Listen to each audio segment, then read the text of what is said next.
रानो चिड़िया जंगल की सबसे दयालु चिड़िया थी। वो पक्षियों की हमेशा मदद किया करती थी। रानो चिड़िया माँ बनने वाली थी। एक बार में उसने 2 अंडे दिए। वह बिना कुछ खाए पिए अपने अंडों पर बैठी रहती और उनका ख्याल रखती। वो अपने बच्चों का अंडे से बाहर आने का बेसब्री से इंतजार कर रही थी। फिर एक दिन, आज मुझे पूरे 20 दिन हो गए हैं इन अंडों पर बैठे हुए। अब मेरे बच्चे किसी भी समय इन अंडों में से बाहर आ जाएंगे। मैं अपने बच्चों को बहुत बहुत प्यार करूंगी। दुनिया की हर खुशी मैं अपने बच्चों को दूंगी। इन्हें कभी भी किसी तकलीफ से गुजरने नहीं दूंगी। हर मुसीबत को अपने बच्चों से दूर रखूंगी। बस इनकी जिंदगी में होंगी तो सिर्फ खुशियाँ ही खुशियाँ। फिर कुछ ही देर बाद रानो चिड़िया का इंतजार खत्म हुआ और अंडे से 2 प्यारे प्यारे बच्चे बाहर आ गए, जिनमें से एक चिड़िया और एक चिढ़ा था। वो अपनी मम्मा को देखकर बहुत खुश थे और अपनी मम्मा से बोलते हैं, मम्मा मम्मा आप क्या हमारी मम्मा हो? हाँ मेरे प्यारे बच्चों, मैं तुम्हारी मम्मा हूँ। लो बच्चों, ये मीठे फल खाओ। तुम्हें भूख लगी होगी ना? इन मीठे मीठे फलों को खाकर अपनी भूख मिटाओ। तुम दोनों नहीं जानते आज मैं कितनी खुशी हूँ। मैं इस पल का इंतजार कब से कर रही थी और आज वो घड़ी आ गई जब तुम दोनों मेरे सामने हो। मम्मा, हम भी आपसे मिलने के लिए बहुत उत्सुक थे। मम्मा, एक बात पूछूं? बाहर ये कैसा शोर हो रहा है? मेरे प्यारे बच्चों, बाहर बहुत तेज बारिश हो रही है। ये उसी की आवाज है। फिर ऐसे मम्मा चिड़िया अपने बच्चों से बातें करने लगती है। तभी बहुत तेज बारिश की वजह से रानो चिड़िया का घर छुछाने लगता है, जिसे देखकर वो बहुत ज्यादा परेशान हो जाती है। घर कमजोर होने की वजह से और ज्यादा बारिश में छुछाने की वजह से रानो चिड़िया का घर टूटकर पानी में बह जाता है और उसके बच्चे उस पानी में डूबने लगते हैं। वो अपनी मम्मा से मदद की गुहार करते हैं। मम्मा मम्मा हमें बचाए, मम्मा हम डूब रहे हैं, मम्मा हमें बचाए, हम मर जाएंगे। ये देखकर रानो चिड़िया बहुत घबरा जाती है और अपने बच्चों को बचाने की पूरी कोशिश करती है। वो उनकी हिम्मत बढ़ाते हुए कहती है, मेरे बच्चों तुम डरो नहीं, मैं तुम्हें कुछ नहीं होने दूंगी। मैं तुम दोनों को बचा लूंगी। घबराओ नहीं मेरे बच्चों। रानो चिड़िया के बच्चे तेजी से पानी में बहे जा रहे थे। हे भगवान, मेरी मदद कर। मेरे बच्चों को मुझसे दूर मत कर। उनकी हिफाजत करना। उन्हें इस परेशानी से बचा लो। रानो चिड़िया अपने बच्चों के पीछे पीछे तेजी से बहे जा रही थी। फिर बड़ी मुश्किलों के बाद उसने किसी तरह अपने बच्चों को उस पानी में बहने से बचा लिया। उसके दोनों बच्चे बहुत ज्यादा डर गए थे। गुड़िया चिड़िया कांपते हुए अपनी मम्मा से कहती है, मम्मा बहुत ज्यादा ठंड लग रही है, अब हम कहाँ जाएंगे? मम्मा वो देखें वहाँ एक घर है, चलो हम वहीं चलते हैं। नहीं बच्चों, वो घर कालू कौवे का है। वो बहुत ही खड़ूस और कंजूस पक्षी है। वो अपने घर किसी को नहीं आने देते, इसलिए तुम उस घर के बारे में भूल जाओ। मैं कुछ और सोचती हूँ। मम्मा, एक बार चलो तो, क्या पता कालू अंकल हमें घर के अंदर आने दें। एक बार कोशिश करके देखते हैं। फिर अपने बच्चों की बात मानकर रानो चिड़िया कालू का दरवाजा खटखटाती है। कालू भैया, अरे ओह कालू भैया, दरवाजा खोले। गुस्से में कालू कौवा दरवाजा खोलता है। अरे चिड़िया, तुम मेरा दरवाजा क्यों खटखटा रही हो? तुम्हें पता तो है यह मेरा घर है, फिर तुमने हमें परेशान क्यों किया? कालू भैया, हमारा घर बारिश की वजह से टूटकर बह गया है। मैंने अपने बच्चों को किसी तरह बारिश के पानी से बहने से बचाया है। कालू भैया, मैं आपसे विनती करती हूँ, बारिश रुकने तक आप अपने घर के अंदर मुझे और मेरे बच्चों को आने दें। आपकी बड़ी मेहरबानी होगी। तभी रानो चिड़िया के बच्चे भोले से मुंह से कालू कौवा से कहने लगते हैं, प्लीज कालू अंकल, प्लीज हमें घर के अंदर आने दे। बारिश रुकते ही हम सब यहाँ से चले जाएंगे अंकल। उन बच्चों के मुंह से अंकल सुनकर कालू कौवा का दिल पिघल गया। रानो चिड़िया, तुम जानती हो तुम्हारे बच्चे बहुत प्यारे हैं। इन्होंने मेरा दिल जीत लिया। आज तक मुझे किसी ने अंकल कहकर नहीं बुलाया, पर आज तुम्हारे बच्चों ने मुझे इतने प्यार से अंकल बोला, मैं इन्हें मना भी नहीं कर सकता। ऐसा करो रानो चिड़िया, तुम अपने बच्चों को लेकर जल्दी से घर के अंदर आ जाओ। ये सुनकर रानो चिड़िया बहुत खुश हो जाती है और अपने बच्चों को लेकर कालू के घर के अंदर आ जाती है। तभी कालू की पत्नी गोरी रानो और उसके बच्चों को देख आग बबूला हो जाती है। रानो चिड़िया, ये हमारा घर है, कोई धर्मशाला नहीं जो जब चाहे मुंह उठाकर चली आई। चलो भागो यहाँ से, वरना तेरी और तेरे बच्चों की ऐसी हालात करूँगी कि जिंदगी भर याद रखेगी। गौरी ने रानो और उसके बच्चों को अपने घर से भगा दिया। हे भगवान, मैंने क्या सोचा था और क्या हो गया। अंडे से बाहर आने की बाद मैं बच्चों को कोई खुशी न दे सकी। कितने सपने संजोए थे मैंने, मेरे बच्चों के लिए सब टूट गए। आपने ऐसा मेरे साथ क्यों किया। तभी उसके बच्चे भूख से तड़पने लगते हैं। मम्मा मम्मा, मुझे बहुत जोरों से भूख लगी है, कुछ खाने को दो ना। मेरे बच्चों, इतनी बारिश में मैं भोजन लेने कहाँ जाऊँ, मुझे कुछ समझ नहीं आ रहा। हाँ, याद आया, नदी किनारे एक जामुन के पेड़ हैं। मैं उस पेड़ से जामुन तोड़कर लाती हूँ अपने बच्चों के लिए, पर उससे पहले मैं अपने बच्चों को छिपा देती हूँ। फिर रानो चिड़िया अपने बच्चों को एक पत्ते से छुपा देती है। बच्चों, जब तक मैं वापस ना आ जाऊं, आप इस पत्ते के नीचे छिप कर रहना, बाहर मत निकलना, बाहर बहुत खतरा है। फिर रानो चिड़िया नदी पर जाती है। वो जामुन के पेड़ से जामुन तोड़ने लगती है। तभी उसे चील बाबा पानी में डूबते हुए दिखाई देते हैं। वो मदद के लिए पुकार रहे थे। रानो बिना सोचे समझे उन्हें बचाने के लिए चली जाती है। बाबा जी, आप इस टहनी को पकड़कर पानी से बाहर आ जाएं, जल्दी करिए, पानी का भाव बहुत तेज है। चील बाबा धीरे धीरे पानी के ऊपर आ जाते हैं। बेटा, तुम्हारा बहुत बहुत शुक्रिया जो तुमने मेरी जान बचाई। बेटी, मुझे कुछ देर के लिए अपने घर ले चलो, मैं आराम करके फिर अपने घर चला जाऊंगा। मेरा घर यहाँ से बहुत दूर है, मैं बहुत ज्यादा थक गया हूँ। तभी रानो चिड़िया उदास मन से कहती है, क्षमा करें बाबा जी, मेरा अपना कोई घर नहीं है। बारिश की वजह से मेरा घर टूटकर पानी में बह गया और मैं अपने बच्चों के साथ बेघर हो गई हूँ। बेटी, तुमने अपनी जान पर खेलकर मेरी जान बचाई है, इसलिए मैं तुम्हें कुछ देना चाहता हूँ। ये लो बेटा। ये क्या है बाबा जी? चिड़िया बेटी, ये जादुई अंडा है, इसे गीली मिट्टी में दबा देना और कुछ ही मिनटों में तुम्हारा अंडे का विशाल घर बनकर तैयार हो जाएगा। फिर तुम उसमें अपने बच्चों के साथ खुशी खुशी रहना। बाबा जी, अंडे का घर बनाने का क्या फायदा? बारिश में कोई भी शिकारी पक्षी उसे तोड़ जाएगा। नहीं बेटी, इस जादुई अंडे से बना घर लोहे से भी मजबूत होगा। इस जादुई अंडे घर पर किसी भी हमले का असर नहीं होगा। तुम मुझ पर भरोसा रखो और जैसा मैंने कहा है ऐसा ही करो। बाबा जी, आपका बहुत बहुत धन्यवाद, आपने मेरी बहुत बड़ी परेशानी दूर कर दी।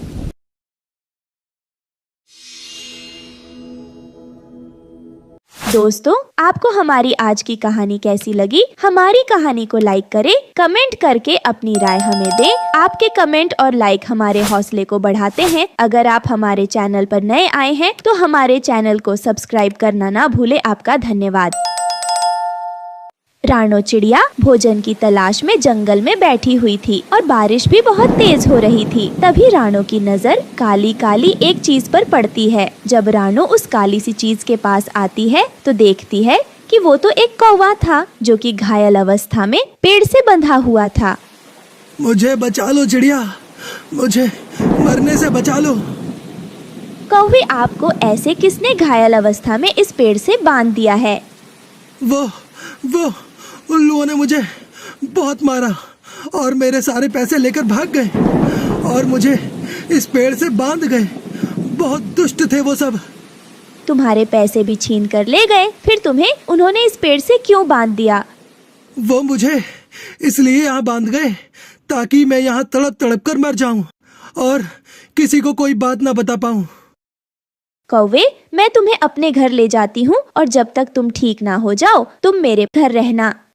फिर चिड़िया कालू कौवे को उठाकर उसे अपने घर ले आती है और उसकी मरहम पट्टी कर देती है। मुझे लगता है कि आपके पंख की हड्डी टूट गई है। मैं आपके लिए भोजन भी ले आती हूँ और डॉक्टर तोताराम को भी बुला लाती हूँ, वो आपकी हड्डी भी जोड़ देंगे। चिड़िया, आप कितनी अच्छी हो। अगर आप मुझे उस पेड़ से छुड़ा कर न लाती तो अब तक तो जालिम चीले मुझे खा गए होते। तुम चिंता ना करो, जब तक तुम ठीक नहीं होते मैं तुम्हें अपने घर से नहीं जाने दूंगी। चिड़िया, आपके इन अंडों से बच्चे कब तक निकलेंगे? अभी कुछ दिन बाकी है मेरे अंडों से बच्चे बाहर आने में। फिर चिड़िया वहाँ से चली जाती है। वो पहले कौवे के लिए भोजन की खोज करती है और फिर तोताराम को भी अपने साथ ले आती है। इनकी हड्डी जोड़ दी है, लेकिन अभी कुछ दिनों तक ये उड़ नहीं सकते। जब तक तुम्हारी हड्डी ठीक ना हो जाती तुम उड़ने की बिल्कुल भी कोशिश न करना और आराम करना। फिर तोताराम वहाँ से चला जाता है। भैया आपका नाम क्या है? मेरा नाम मेरी माँ ने कालू रखा था। मेरी माँ मुझे बहुत प्यार करती थी। चुप कर जाए कालू भैया, आप चुप कर जाए और ये लो, ये भोजन खा लो। आप जब तक चाहे तब तक मेरे घर में रह सकते हो। फिर चिड़िया अपने घोंसले में और कौवा अपने घोंसले में सो जाता है और दूसरे दिन भूरा रानो चिड़िया को लेने आता है। चिड़िया बहन, चलें आज भोजन लेने, थोड़ा दूर जाना है। और ये कौवा कौन है? ये बेचारा बेबस कौवा है। किसी ने इसे मार मार कर पेड़ से बांध दिया था। जब मैंने इसे देखा तो मैं इसे अपने घर ले आई। मैं बहुत मुसीबत का मारा हूँ। तुमने किसी का अंडा खा लिया होगा या फिर किसी पर जुल्म किया होगा। तुम कौवे होते ही ऐसे हो, तभी तुम्हें किसी ने सजा दी होगी। नहीं नहीं भैया, इसके पास पैसे थे। उन पक्षियों ने इसके सारे पैसे छीन लिए और इसे मार मार कर पेड़ से बांध दिया। ठीक है, चलो जो भी हो, आप चलो भोजन लेने। फिर चिड़िया और भूरा भोजन की खोज में चले जाते हैं। बहुत तेज है ये चिड़ा। इतना बड़ा इसका सर नहीं है जितना बड़ा इसका दिमाग है। बहुत समझदार समझता है अपने आप को। रानो और भूरा सारा दिन फिरते हैं। बारिश भी धीमी धीमी हो रही थी, लेकिन उन्हें कहीं पर भी भोजन नहीं मिल रहा था। चिड़िया बहन, आप मेरी मानो तो उस राह चलते कौवे को यहाँ से भगा दो। कहीं ऐसा ना हो कि वो ठीक होकर तुम्हें कोई नुकसान पहुँचा दे। और मुझे तो तुम्हारे अंडे की भी चिंता हो रही है। भैया वो कौवा अपनी जगह से हिल भी नहीं सकता क्योंकि उसके पंख की हड्डी टूटी हुई है। तो वो मेरे अंडे को क्या खाएगा? इसलिए किसी दूसरे के बारे में ऐसे गलत शब्द सोचना अच्छी बात नहीं। हाँ वो तो है, हो सकता है कि ये मेरा वहम हो और सच में ही वो कौवा मुसीबत का मारा हो।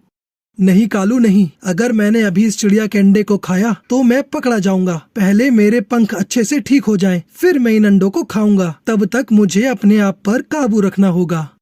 घायल कौवा अपने घोंसले में लेटा चिड़िया के अंडों को घूरे जा रहा था और वो ये सब सोच रहा था। ऐसे ही कुछ दिन बीतते हैं। रानो चिड़िया बेचारी उस कौवे की हर तरह से मदद करती, उसे दवा पिलाती और उसकी मरहम पट्टी करती।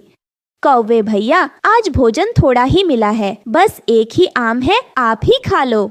मगर चिड़िया, आप क्या खाओगी?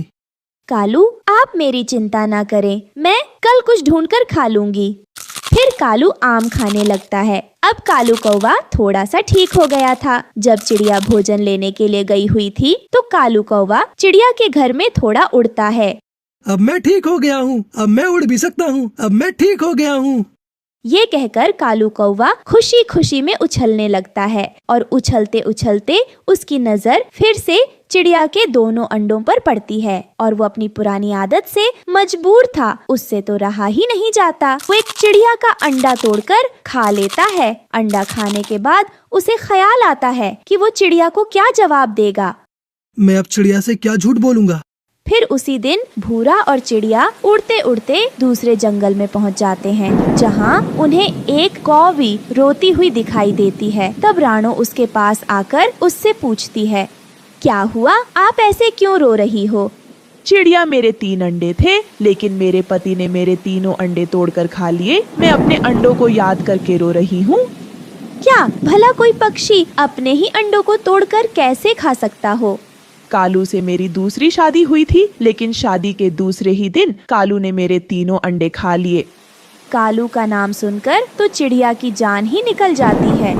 क्या उसका नाम कालू है? वो तो मुझे एक पेड़ से घायल अवस्था में बंधा हुआ मिला था और वो तो मेरे घर पर है।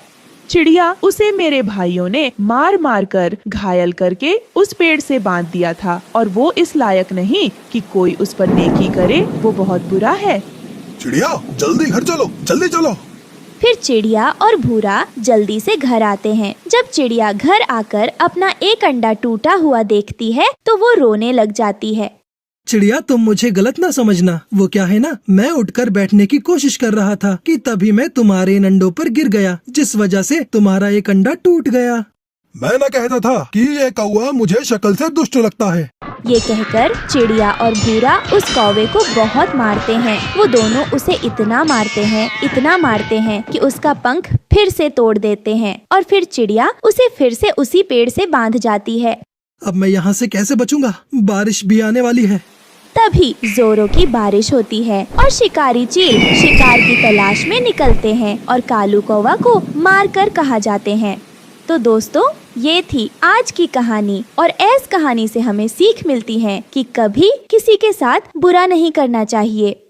एक जंगल में रानो चिड़िया रहती थी। वो खेती बाड़ी करके अपनी जिंदगी गुजार रही थी। वो अपने खेतों में इस बार केले की खेती कर रही थी। वो केले के बीज बोकर उसमें खाद और पानी डालती है और उसके बढ़ने का इंतजार करती और रोजाना अपने खेतों की देखभाल करती ताकि उसके केले की खेती खराब ना हो जाए। फिर एक दिन, ओहो हो, मेरे नन्हे नन्हे पौधे बस कुछ दिनों में ही बड़े हो जाएंगे। इन सारे पौधों में बड़े बड़े केले फलने लगेंगे। पर ये क्या, हर बार इन पौधों में ये छोटे छोटे कीड़े पता नहीं कहाँ से आ जाते हैं। मुझे इन कीड़ों को भगाना होगा, वरना ये सारे कीड़े मेरी केले की खेती बर्बाद कर देंगे। ऐसे तो मेरा बहुत नुकसान हो जाएगा। ये कहकर रानो चिड़िया अपने खेतों में से वो सारे कीड़े निकाल देती है और साफ सफाई करने के बाद उन फसलों में पानी और खाद डालती है। फिर कुछ महीनों बाद रानो चिड़िया के खेतों की तरफ से लाडो चिड़िया और उसकी छोटी बहन भूरी चिड़िया गुजर रहे होते हैं। तभी लाडो चिड़िया भूरी चिड़िया से कहती है, अरे भूरी चिड़िया, तुझे पता है हमारे जंगल के किसी पक्षी ने इस खेत में केले की खेती की है। अरे देख तो जरा, कितने मीठे मीठे और लंबे लंबे केले हैं ये। इन्हें देखकर तो मेरे मुंह में पानी आ रहा है। मेरा मन तो दूर से ही ललचाने लगा। चल चलते हैं इस केले के खेत में सफाया करने। क्या बोलती है तू? चल जल्दी से तू एक बड़ी सी टोकरी पकड़ ले और अपना काम शुरू कर दे। ये कहकर लाडो चिड़िया और भूरी चिड़िया हंसने लगती है और छुपके से रानो चिड़िया के खेत में घुस जाती है। फिर लाडो चिड़िया और भूरी चिड़िया रानो चिड़िया के खेत के आधे से ज्यादा केले तोड़कर अपनी टोकरी में भर लेती है और तभी कुछ ही देर में कालू कौवा भी वहाँ आ जाता है और उन दोनों चोर बहनों को रंगे हाथ पकड़ लेता है। उसे वहाँ देखकर वो दोनों बहनें बहुत डर जाती हैं। फिर कालू कौवा उनसे कहता है, अरे रे रे, तुम दोनों बहनों को और कुछ काम होता है या नहीं? बस सारा दिन ये चोरी चकारी ही करती रहती हो। तुम दोनों की इतनी हिम्मत कैसे हुई ये केले चुराने की? थोड़ी शर्म हया बची है तुम दोनों में या नहीं? या उसे भी बेच खाई हो? अभी के अभी ये सारे केले टोकरी से निकालकर मुझे दे दो, समझी तुम दोनों? तुम जानती नहीं हो क्या, ये खेत मेरा है। यहाँ का एक भी केला मैं किसी भी पक्षी को खाने नहीं देने वाला, समझी तुम दोनों? ये केले मुझे देकर तुम दोनों दफा हो जाओ, वरना चोंच मार मार कर तुम दोनों का बुरा हाल कर दूंगा मैं। कालू कौवा की ये सारी बातें सुनकर लाडो चिड़िया और भूरी चिड़िया डर जाती है और घबराते हुए उससे कहती है, अरे कालू भैया, हम माफ कर दो। हमें तो बिल्कुल भी पता नहीं था कि ये केले का खेत आपका है। और बाप रे बाप, आप इतनी जल्दी गुस्सा भी हो गए। हम तो मजाक कर रहे थे। थोड़ा शांत रहिए भैया, हम दोनों बहनें चोरी थोड़ी कर रहे थे। हम तो तुम्हारी मदद कर रहे थे। हमें पहले से ही पता था कि ये खेत तुम्हारा है और इसी कारण से हम तुम्हारी केले की खेती बर्बाद होते नहीं देख सकते, इसलिए हम टोकरी लेकर ये केले तोड़ रहे थे। ये बात सुनकर कालू कौवा उन दोनों बहनों से कहता है, अच्छा चलो ठीक है, तो फिर एक काम करो, तुम दोनों बहनें सारे केले तोड़कर इस बड़ी टोकरी में रखो और इस काम के बदले मैं तुम्हें एक एक दर्जन केले दे दूंगा। बोलो तुम्हें मंजूर है या नहीं? उस कालू की बात सुनकर वो दोनों बहनें झट से उसे हाँ कर देती हैं और उससे कहती हैं, हाँ हाँ कालू भैया, क्यों नहीं, नेकी और पूछ पूछ। हम अभी बस कुछ ही मिनटों में ये काम कर देते हैं। वैसे भी ये काम हमारे बाई हाथ का खेल है। क्यों भूरी, सही कहा ना मैंने? फिर लाडो चिड़िया और भूरी चिड़िया उस खेत के सारे केले तोड़कर बड़ी टोकरी में डालने लगती है और फिर कुछ समय बाद कालू उन दोनों बहनों से कहता है, ये लो तुम दोनों के एक एक दर्जन केले, अब तुम जा सकती हो यहाँ से। फिर कुछ दिनों बाद रानो चिड़िया अपने केले के खेतों में जाती है और वहाँ का हाल देखकर उसके तो होश उड़ जाते हैं और वो बहुत परेशान हो जाती है। हे भगवान, ये सब क्या हो गया? मेरी सारी मेहनत बर्बाद हो गई। मेरे खेतों के सारे केले गायब हो गए। पर ये सब किसने किया? मैं तो कब से अपने केले पकने का इंतजार कर रही थी और मैंने सोचा था जब उस पर बड़े बड़े पीले पीले केले लग जाएंगे तो मैं उन्हें खूब मजे से खाऊंगी। पर ये सब क्या हो गया? ये चोरी किसने की? किसकी दुश्मनी थी? मेरे साथ। जिसने मेरे साथ ये सब किया मैं उसे कभी माफ नहीं करूंगी। तभी उसका दोस्त हरिया तोता रानो चिड़िया से कहता है, अरे रानो, इस खेत के सारे केले गायब नहीं हुए हैं, इन्हें यहाँ से गायब करवाया गया है। ये तुम क्या बोल रहे हो हरिया तोता? ऐसा कौन कर सकता है मेरे साथ? मैंने तो कभी किसी के साथ बुरा नहीं किया। हाँ रानो चिड़िया, मैं सच कह रहा हूँ। ये देखो, जमीन में टोकरियों के निशान पड़े हैं और मैंने ऐसी टोकरी लाडो चिड़िया और भूरी चिड़िया के घर पर देखी थी। चलो तुम दोनों मेरे साथ, हमें उनके घर जाना होगा। हमारे सारे सवालों के जवाब हमें वहीं मिलेंगे। ये कहकर हरिया तोता और रानो चिड़िया उन दोनों चोर बहनों के घर जाते हैं और देखते हैं कि वो दोनों बहनें मजे से केले खा रही थीं। ये देखकर उन दोनों को बहुत गुस्सा आता है। फिर वो उससे सवाल करने लगते हैं, अरे लाडो और भूरी, तुम दोनों को शर्म नहीं आती? रानो के खेत से केले चुराकर तुम दोनों अपने घर में मजे से केले खा रही हो। तुम्हें पता भी है बेचारी चिड़िया ने कितनी मेहनत की थी इस केले की खेती के लिए, और तुमने एक चोरी करके उसे बर्बाद कर दिया। ये सब बातें सुनकर लाडो चिड़िया उन दोनों से कहती है, बाप रे बाप, ये केले हम दोनों के हैं और इसे हमने अपनी मेहनत से कमाए हैं। चोरी भी और सीना जोरी भी। वाह, तुम दोनों का जवाब नहीं लाडो और भूरी। मैं तुम दोनों को साफ साफ कह देती हूँ, मेरे खेतों के सारे केले मुझे वापस कर दो, नहीं तो इसका अंजाम बहुत बुरा होगा। ये सारे केले हमने कौवे से लिए हैं। फिर लाडो चिड़िया और भूरी चिड़िया रानो को कालू कौवे वाली सारी बातें बता देती है। ये सुनकर रानो चिड़िया हरिया तोता के साथ कालू कौवे के घर जाती है। अरे कालू, वो खेत मेरा था और वहाँ की सारे केले के खेत भी मेरे थे। मैंने खुद अपने हाथों से वहाँ की खेती की है। तुमने ऐसी चालाकी दिखाकर हमारे जंगलों की परंपरा तोड़ी है। मैं गिद्ध राजा से तुम्हारी शिकायत करूंगी। अब तुम्हारे इन कर्मों की सजा वो ही देंगे तुम्हें। ये कहकर रानो चिड़िया गिद्ध राजा से कालू कौवे की शिकायत कर देती है। फिर गिद्ध राजा अपने सिपाहियों से कालू कौवे को जेल में डलवा देते हैं। इस तरह कालू कौवे को उसके किए की सजा मिल जाती है और रानो चिड़िया खुशी खुशी अपने केले की खेती करने लगती है। कुछ ही समय पहले रानो चिड़िया की सास की एक हादसे में मौत हो गई थी। रानो चिड़िया अपने पति के साथ रहती थी।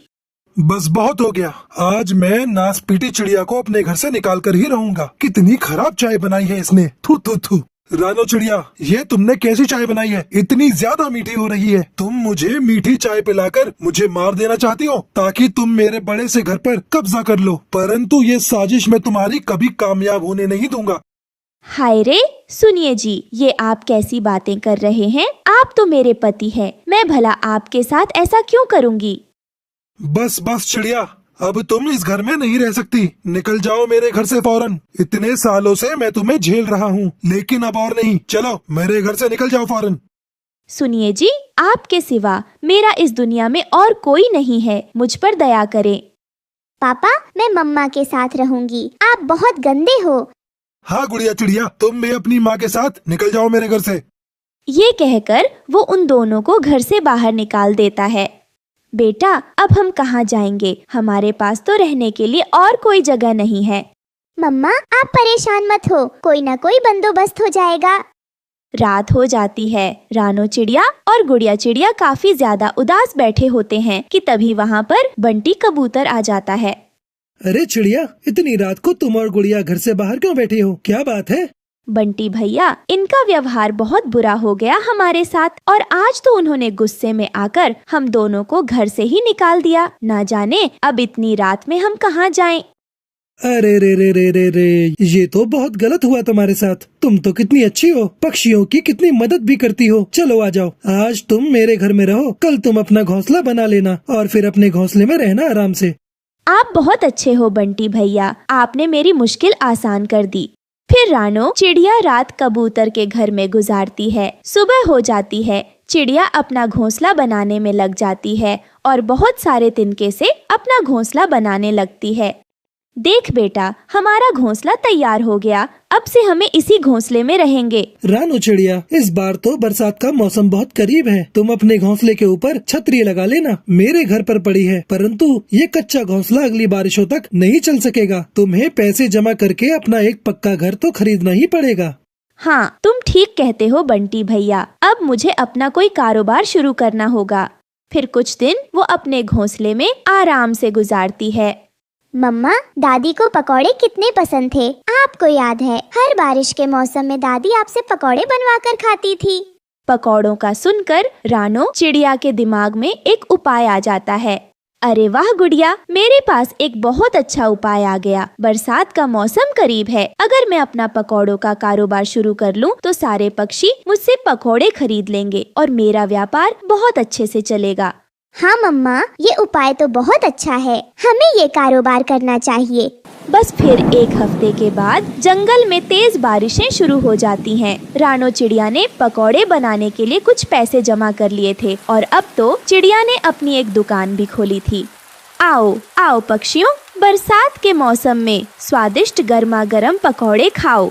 चिड़िया की आवाज सुनकर कुछ ही देर के बाद रानो चिड़िया की दुकान पर पक्षियों की भीड़ लग जाती है। अरे वाह वाह वाह वाह वाह वाह, क्या पकौड़े बनाए हैं तुमने चिड़िया। आज तो मजा ही आ गया।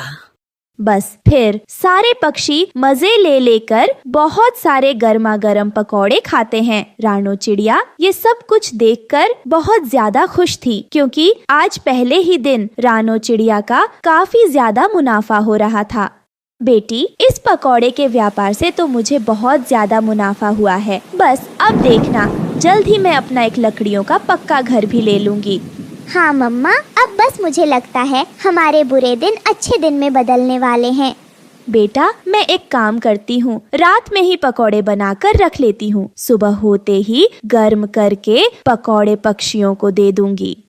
फिर रात में ही रानो चिड़िया पकौड़े तैयार करना शुरू कर देती है और अगली सुबह होते ही वे पकौड़े तेल में डालकर गर्म कर लेती हैं। अरे वाह, ये ठीक है। अब तो हमें पकौड़ों के लिए इंतजार भी नहीं करना पड़ता। कालू जी देखे, बारिश हो रही है। मेरा तो पकौड़े खाने का बहुत मन हो रहा है। आप चिड़िया के पास जाकर गर्मा गर्म पकौड़े तो लेकर आ जाइए। मेरे पास पैसे नहीं है, मैं कहाँ से लाऊं पकौड़े।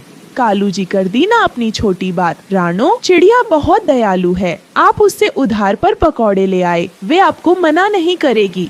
फिर कालू कौवा रानो चिड़िया के पास चला जाता है। चिड़िया बहन, तुम कुछ पकौड़े गोरी के लिए भी दे दो। गोरी कौवी तुम्हारे पकौड़ों का स्वाद देखना चाहती है। उसके बाद हम तुमसे और भी ज्यादा पकौड़े खरीद लेंगे। ठीक है कालू, मैं पकौड़े दे देती हूँ। फिर कालू कौवा झूठ बोलकर वो पकौड़े ले जाता है और दोनों मिलकर पकौड़े खाने लगते हैं। अरे वाह वाह वाह वाह वाह, चिड़िया के हाथ में तो बहुत जायका है। काश मेरी पत्नी भी रानो चिड़िया की तरह होती तो मुझे कितने स्वादिष्ट स्वादिष्ट भोजन खाने को मिलते। क्या क्या बोला आपने? कालू जी, आपका मतलब क्या है? मैं आपको स्वादिष्ट खाना नहीं खिलाती। पापा, पकौड़े तो खत्म हो गए, मुझे और पकौड़े खाने हैं। बेटा, मेरे पास पैसे नहीं है, मैं कहाँ से लाऊं पकौड़े। कालू जी, मैंने सुना है रानो चिड़िया रात को पकौड़े बना लेती है। क्यों ना रात को हम चिड़िया के सारे पकौड़े चुरा लें, किसी को क्या पता चलेगा। चिड़िया और उसकी बेटी तो आराम से सो रहे होते हैं। हाँ गोरी, ये उपाय तो बहुत अच्छा है तुम्हारा। चलो ठीक है, आज रात को हम ये करके देखेंगे। रात हो जाती है। कालू कौवा और गौरी कौवी रानो चिड़िया के घर के पास आते हैं और खिड़की से देखते हैं तो चिड़िया और उसकी बेटी तो आराम से सो रहे थे। बस फिर कालू कौवा और गौरी कौवी घर के अंदर आ जाते हैं और पकौड़ों से भरे बर्तन उठाकर फौरन वहाँ से भाग जाते हैं। अगले दिन सुबह रानो चिड़िया ये सब कुछ देखकर बहुत ज्यादा परेशान हो गई थी। अब क्या करूं, पकौड़ों की तो चोरी हो गई। आखिर कौन कर सकता है ऐसा? मेरा इतना बड़ा नुकसान हो गया। अब मुझे दोबारा से पकौड़े बनाने पड़ेंगे। फिर आज की रात भी रानो चिड़िया काफी सारे पकौड़े बनाकर अपने घर में रख देती है और आराम से सो जाती है। बस फिर दोबारा से कालू कौवा और गोरी चिड़िया के घर में आते हैं और चिड़िया के पकौड़े चोरी कर कर वहाँ से चले जाते हैं। अगली सुबह चिड़िया दोबारा से परेशान हो जाती है और उसे समझ नहीं आ रहा था। आखिर ये कौन कर रहा है? अरे भाई, ये क्या हो रहा है? अगर इसी तरह मेरे पकौड़े चोरी होते रहे तो एक दिन आएगा जिस दिन मुझे अपने पकौड़ों की दुकान बंद करनी पड़ेगी। नहीं नहीं, मुझे किसी भी तरह चोर को तो पकड़ना ही होगा। ये कहकर रानो चिड़िया पुलिस भूरा चिड़ा के पास जाती है। साहब, रोजाना रात को कोई पक्षी आकर मेरे सारे पकौड़े चोरी कर लेता है। मैं चाहती हूँ कि आज रात में उसे पकड़ लूँ। बस आप एक काम करें, आज रात को आप मेरे घर के आसपास ही रहना और उस चोर पर नजर रखना। ठीक है चिड़िया, तुम बेफिक्र हो जाओ। आज रात को मैं उस चोर को पकड़ कर ही रहूंगा। रात को रानो चिड़िया पकौड़े बनाती है। उन पकौड़ों में रानो चिड़िया बहुत ज्यादा मिर्ची डाल देती है और पकौड़े बनाकर आराम से सो जाती है। कुछ ही देर के बाद कालू कौवा और गोरी कौवी चिड़िया के घर में आते हैं। बस फिर होना क्या था, दोनों के पकौड़े खाते ही चीखें निकल जाती है। अरे बचाओ बचाओ, इतनी मिर्चें, मुझे कोई पानी दो। अरे अरे ये क्या खा लिया? इतनी मिर्चें, मुझे पानी दो कोई। अरे अरे अरे। दोनों की चीखने की आवाजें सुनकर रानो चिड़िया फौरन से उठ जाती हैं और पुलिस भूरा चिड़ा भी वहाँ पर आ जाता है। चोर पकड़ा गया, चोर पकड़ा गया। इसका मतलब मेरे पकौड़े तुम दोनों चोरी कर रहे थे। हाँ हाँ रानो चिड़िया, हमें माफ कर दो, हमें बहुत मिर्ची लग रही है, हमें जल्दी से पानी पिलाओ। फिर रानो चिड़िया रहमदिल होने के कारण कालू कौवे और गोरी कौवी को पानी पिलाती है। चलो अब पानी पी लिया ना, अब मेरे साथ चलो, अब तुम दोनों को सजा दिलवाती हूँ। फिर पुलिस कालू कौवा और गोरी कौवी को पकड़कर ले जाती है और अब रानो चिड़िया का पकौड़ों का धंधा दोबारा से चलने लगता है और फिर रानो चिड़िया काफी ज्यादा खुश थी।